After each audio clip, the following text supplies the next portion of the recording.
Russian army's spring-summer campaign ended in nothing. The General Staff of the Ukrainian Armed Forces says that the Russian command is once again trying to pass off wishful thinking as reality.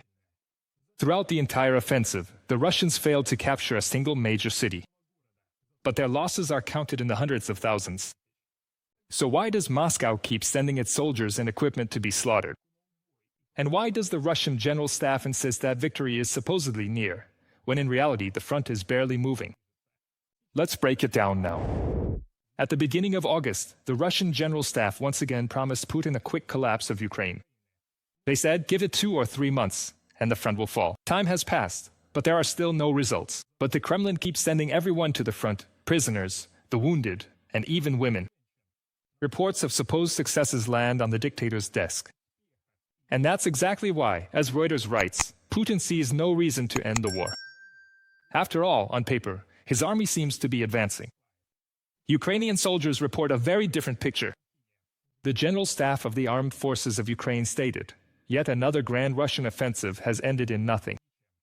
Months of attacks have resulted in thousands of destroyed vehicles and hundreds of thousands killed and wounded. At the same time, Ukraine's defense forces are holding the front and proving in reality that no Kremlin propaganda can hide the failure of the Russian campaign. Russian troops have not gained full control over a single major city.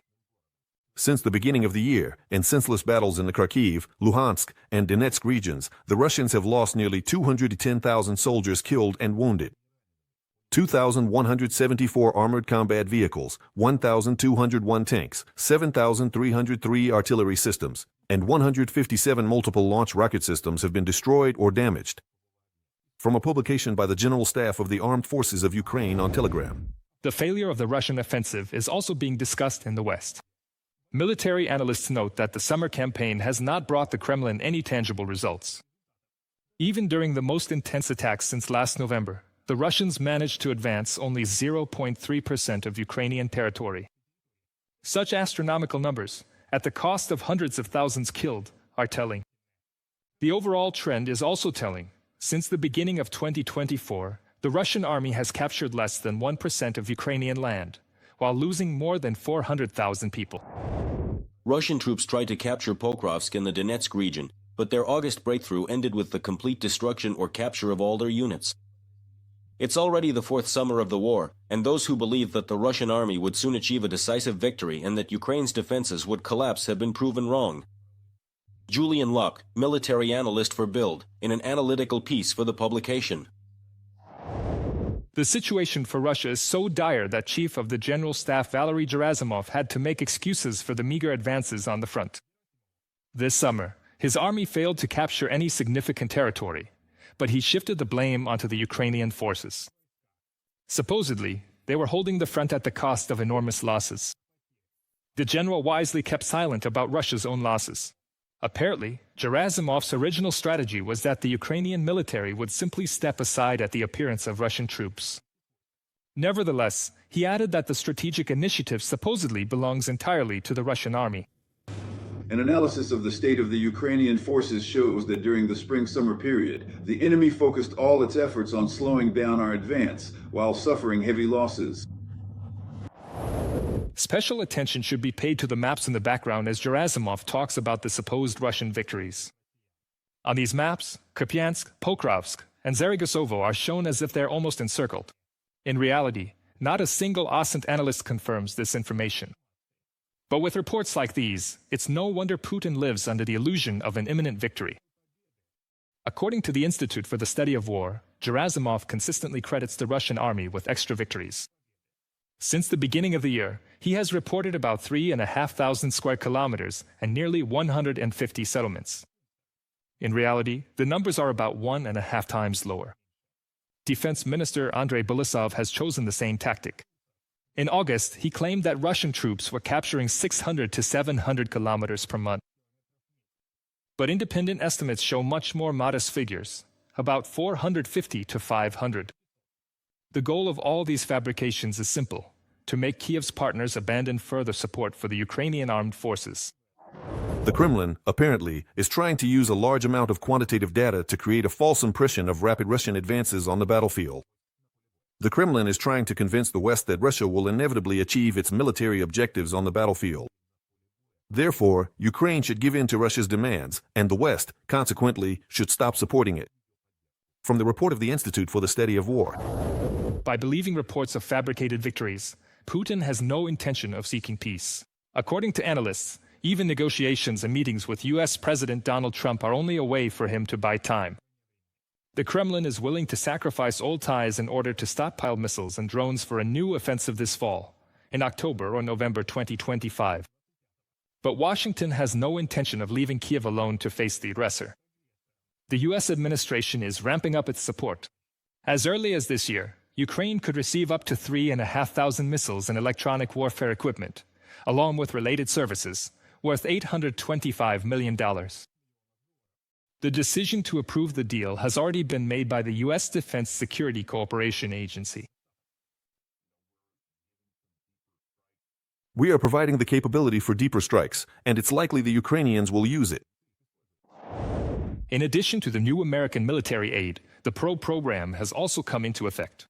Under this program, European NATO members and Canada pool their resources and jointly purchase weapons from the U.S. to transfer to Ukraine. These are no longer one-off deliveries, but a broad system that has put aid to Kiev on a steady, ongoing basis.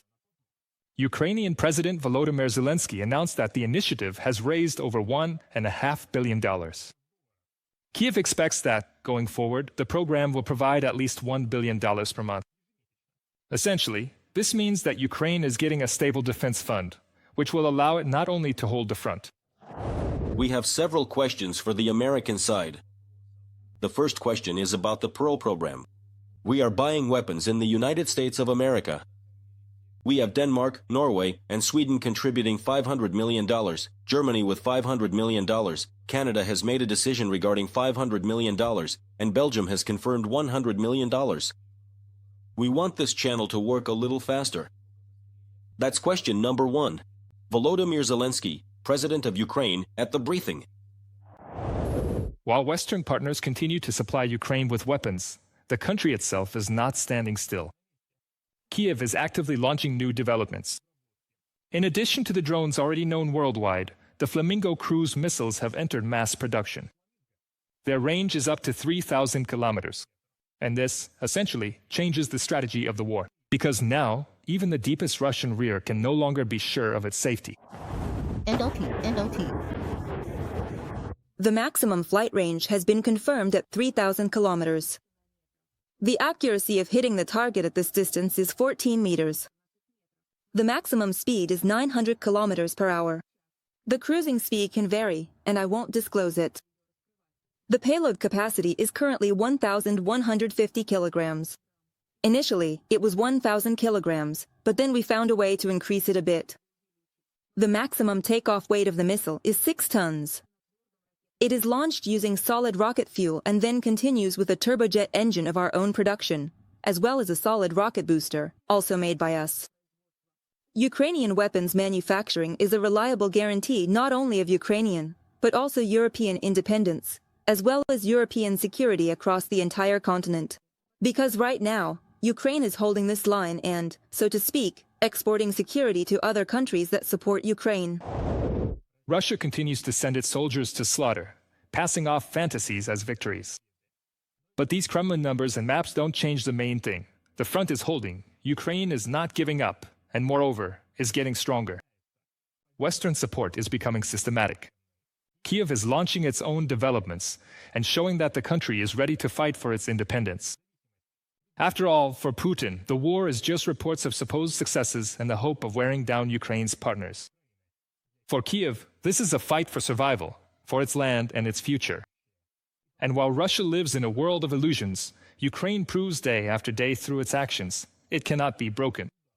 Subscribe to The Gaze and stay updated on the most important events, top news from Ukraine and all over the world, in-depth analysis, exclusive reports and interviews, all on hand in our channel. Join our community of viewers and stay tuned.